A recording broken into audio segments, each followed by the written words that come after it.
sampian ini harus menghargai jika ada seorang suami yang menikah lagi. Kenapa? Berarti ini suami orang yang hebat.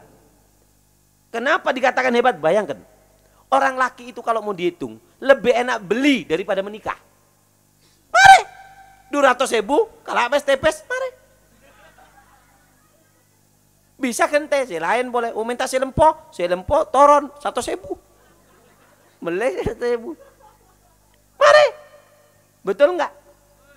Artinya apa? Seorang suami yang gentle adalah seorang suami yang menikah lagi. Daripada melakukan yang haram. Kalau orang sekarang enggak. Lebih baik suaminya zina. Yang penting enggak nikah. Kan nanti bisa tobat. Punya kamu apa pabriknya tobat? Orang yang berzina sekali 70 tahun amalnya hangus. Dan zina nurun kepada anak cucunya. Tapi kalau nikah enggak. Makanya orang laki yang nikah itu yang hebat. Ini loh orang laki yang punya ilmu. Kenapa? Dia menikah. Berat menikah itu. Harus ngasih rumah.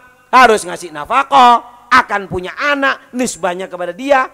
Kalau orang laki yang jelek dia nggak mau nikah. Beli aja kenapa? Beli di sana selesai, beli sana selesai. Gak mungkin tahu sampean. Tapi ini saya pernah dengar kerejengan ini kalau nggak salah nomor 7. Kalau nggak salah nomor 7 atau nomor berapa HIV terbanyak di Probolinggo. Nggak tahu. Pokoknya kecamatan Kerejengan. Kenapa? Penyakitnya di antara saya pernah duduk kalau nggak salah sama Kapolsek kalau nggak salah. Seperti itu. Apa sebabnya? Sebabnya ini. Suaminya kerja di Bali. Dibilang ngirim uang, dilihat nggak ada nikah nggak apa, di sana zina.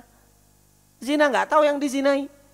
Setelah kemudian pulang kumpul sama istrinya. Istrinya nggak punya dosa, kerudungan, hadir di pengajian. Kemudian kena nular ke anaknya.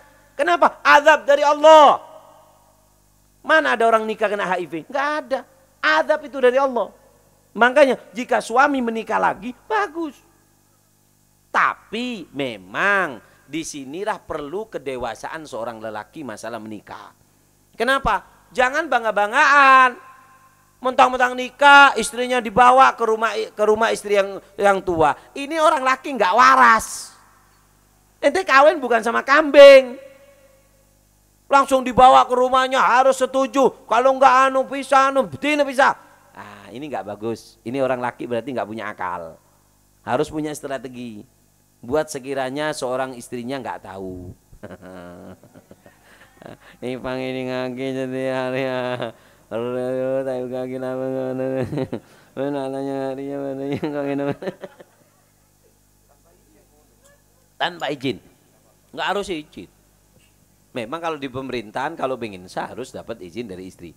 Istri nggak boleh tahu dan lebih baik kalau menurut saya sampian mending nggak usah tahu. Sama-sama paham. Si istri nggak mau nyari tahu suaminya, si suami nggak mau ngasih tahu ke istrinya, aman. Kalau sampean yang nyari tahu diperiksa, wah, pesa, mari pesa oleh seminggu, toron beli apa, nggak bisa, paham ya? Makanya di sini perlu kedewasaan. Kalau memang harus menikah, kalau menurut saya jangan dikasih tahu dong ke istrinya. Taruh di tempat yang baik, nafakoi, bagus loh. Berat bu nikah itu bu, berat nikah itu harus ada saksinya. Berarti apa? Niat baik. Kalau cuma orang laki enak beli, meleneng di mana toh? Keraksannya. Dengarkan. Kalau orang laki itu jelek, orang laki yang suka zina, ini orang jelek. Dia ngambil jalan pintas, nggak mau tanggung jawab. Tapi kalau nikah tanggung jawab. Dia harus nyiapkan tempat, dia harus nyiapkan makan, ngirim uang untuk anaknya. Nah tinggal tekniknya aja seorang laki, nggak usah cerita. Kadang dikumpulkan harus satu rumah, pamer masuk GV, saya nggak cocok. Kalau saya nggak cocok. Ini nggak mau perasaannya orang perempuan. Ini berarti nggak mau memuliakan seorang perempuan. Perempuan mana yang mau dimadu? Masya Allah.